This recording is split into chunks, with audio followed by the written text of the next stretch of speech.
네, 나라살림연구소 정창수입니다. 지방재정의 지금 흐름에 대해서 제가 설명드리는 두 번째 시간이고, 오늘로 마칠 텐데요.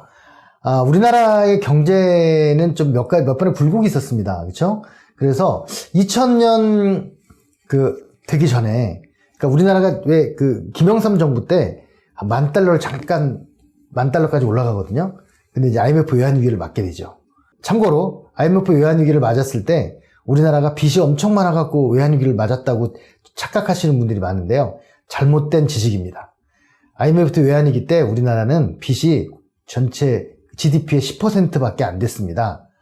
너무 빚이 없는 나라였죠. 전 세계가 특히 OECD 국가들이 평균적으로 50을 넘네, 60을 넘네 만에 갖고 논쟁을 벌이고 있을 때 우린 딱 10이었어요. 그런데 문제는 현금이 없었다는 거죠. 현금이 없어가지고 갑자기 환율 문제나 이런 게 터졌을 때 그걸 대체할 수 있는 돈이 없었다는 거예요.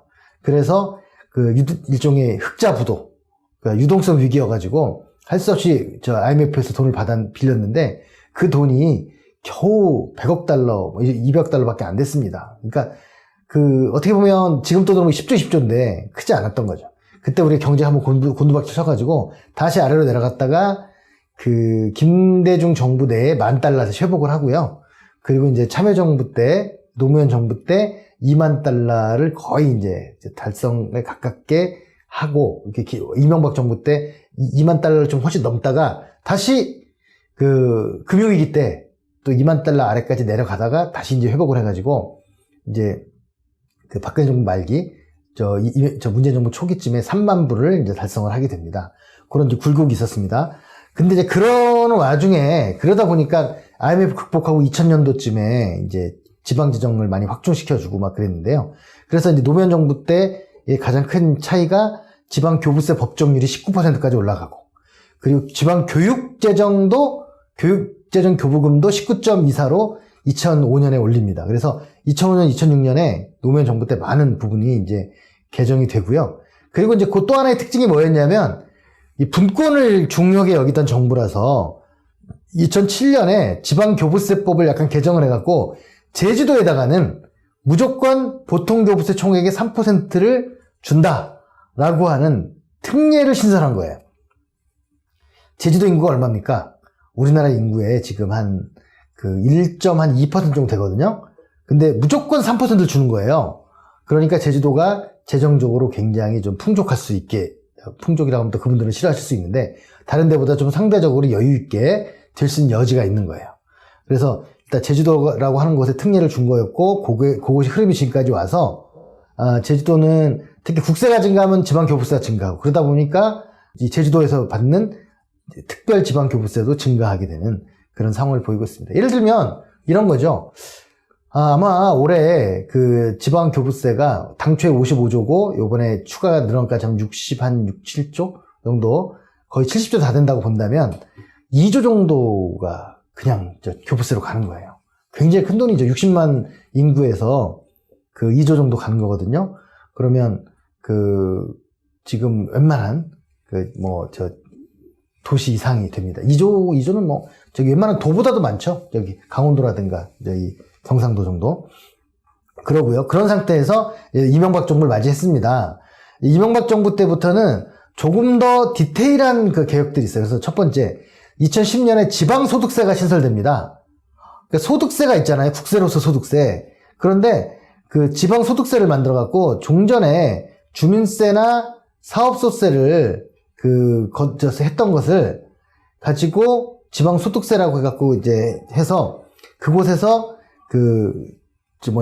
종업원, 소득세 중에 종업원분하고 그리고 이제 주민세 중에서의 재산분, 요런 거를 좀 모아가지고 지방소득세를 주는데요. 이게 부동산 가격이 많이 안 오를 때, 막 거래가 없을 때는 지방소득세가 굉장히 큽니다. 이미 2022년에 17조까지 늘었어요. 대단히 많이 는 거죠. 그리고 그 다음에 또 하나 특징이 뭐냐면, 지방소비세를 신설했어요. 부가세 거둔 것 중에서 5%를 지방소비세라고 해서 지방세다 그래서 이제 지방에서 쓸 수 있게 여기 주는 걸로 이제 되어 있고요. 지방소비세도 현재 22년도에 19조까지 올랐는데요. 이렇게 된 이유는 처음에 부가세 5%만 했었는데 이제 올해는 20%고 내년부터는 25%까지 올라갑니다.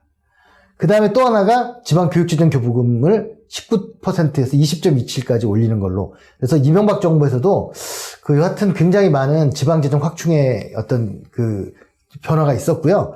제가 아까 지난번 강의 때 말씀드린 것처럼 여하튼 정권이 교체되고 우리나라는 그래도 끊임없이 후퇴하지 않고 계속 전진하는 측면이 있습니다. 그래서 저는 극단적인 이 정치 대립이 물론 뭐 그걸 어쩔 수 없이 그렇게 해야 되는 측면도 있겠지만 우리나라의 발전을 이렇게 막지는 않았던 것 같다. 그리고 좀 더 잘하면 더 좋겠다라는 생각을 합니다.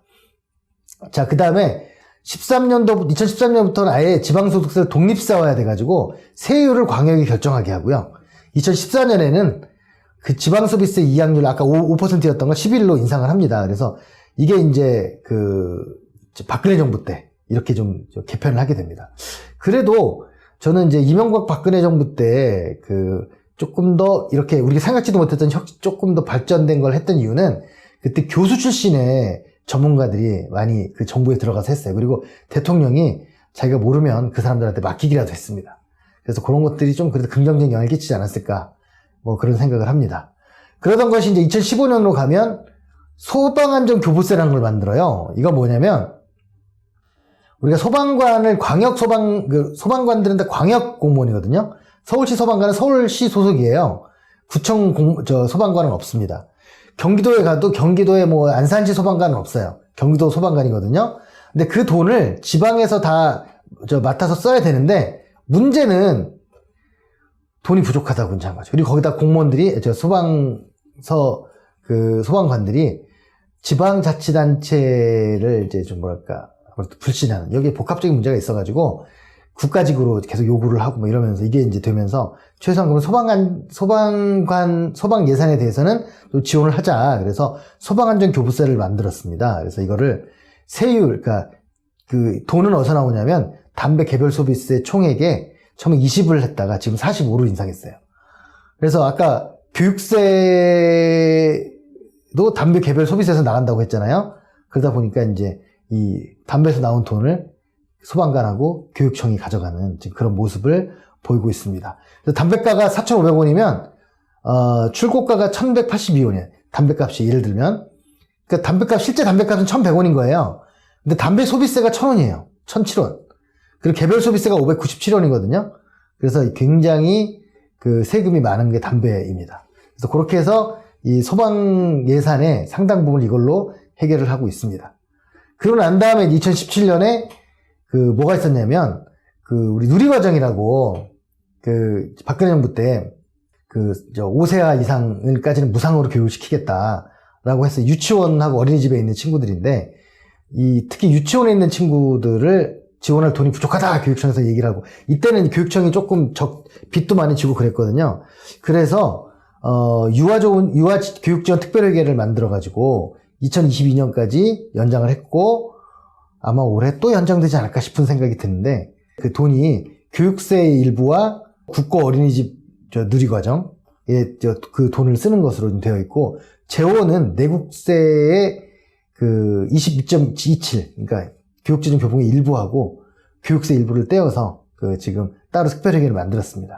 그래서 이 돈도 지금 현재로서는 약 현재 30% 증가를 해가지고 한 2조 가까워 3조 6천억 정도 되는 돈으로 지금 이루어져 있다. 그래서 그 사실은 이제 초중고뿐만 아니라 그 어린이집까지도 국가가 지금 무상으로 지금 지원하고 있습니다. 그리고 그 제가 지난번 교육청 얘기할 때 말씀 안 드렸는데요. 고등학교 3학년까지 학비가 전부 면제돼 있습니다. 근데 그 돈의 일부도 우리 지방자치단체에서 좀 지원하는 걸로 되어 있어서 지금 진행이 되고 있는데 아무튼 2018년에 교육재정교부금을 그렇게 조정을 했고 2019년에 지방교육재정교부금 법정률을 2.2에서 2.4로 조금 더 인상을 합니다. 이제 돈이 더 필요하다고 해서 그리고 나서 지방소비세율도 15로 인상하고요. 그리고 재정분권에 대한 그 추진 방안도 발표를 합니다. 그리고 나서 이제 2020년도에 지방소비세율도 21로 인상하고 뭐 등등등 하는데 여기서 특징 경이 하나 있었는데 2020년도부터 통합재정 안정화기금을 신설해요. 이게 왜 신설하냐면 지자체의 재정에 잉여금이 너무 많다는 거예요. 이거를 사실은 이슈화시키고 문제화시킨 대표적인 게 저희죠. 나라살림연구소가 온갖 핍박에도 저희 말을 믿지 않는 모든 사람들에 대해서도 이렇게 설득을 하면서 그 66조가 넘는 잉여금이 존재한다라고 발표를 해가지고 이거를 사실 지자체들이 써야 되는데 못 쓴 거예요. 그게 제가 볼 땐 일을 안 하려고 하는 측면도 있겠지만 대형 인프라 사업이 끝나다 보니까 쓸 일이 없고 그리고 옛날처럼 그 택지개발 사업이나 무슨 산업단지를 만들지 않기 때문에 아무튼 돈이 지금 많이 남게 됐습니다. 그리고 21년도에 재정분권 2단계를 추진해가지고 지방 소비세율도 또 올려가지고 그래서 이제 25까지 올리는 것을 결정을 하고요. 지방 소멸 대응 기금이라는 걸 만들어서 10년간 매주 1조 원씩 정부를 출연한다 하는 그런 것도 했습니다.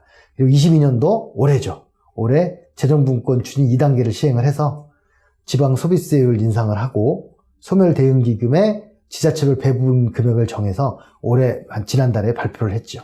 이렇게 이제 우리 계속 끊임없이 조금씩 바꿔가면서 조금씩 발전하면서 그 지방 재정의 어떤 그 구조와 형식이 만들어지고 있습니다. 앞으로도 계속 변하면서 만들어질 거라고 생각합니다. 그래서 사실은 굉장히 복잡해요. 이 조세와 재정은 단순해서 좋을 텐데 저는 이 복잡한 게 좀 마음에 안 들긴 합니다만 이제 그런 부분들이 어찌됐든 그 우리 지방 재정에 기여하려고 하는 노력들이기 때문에 이 부분을 좀 우리가 이해하고 그리고 그걸 과연 지자체에서 그 받은 돈을 잘 쓰고 있는가는 또 다른 문제이기 때문에 그런 문제에 대한 모니터를 좀 해주시길 바라면서 마치겠습니다.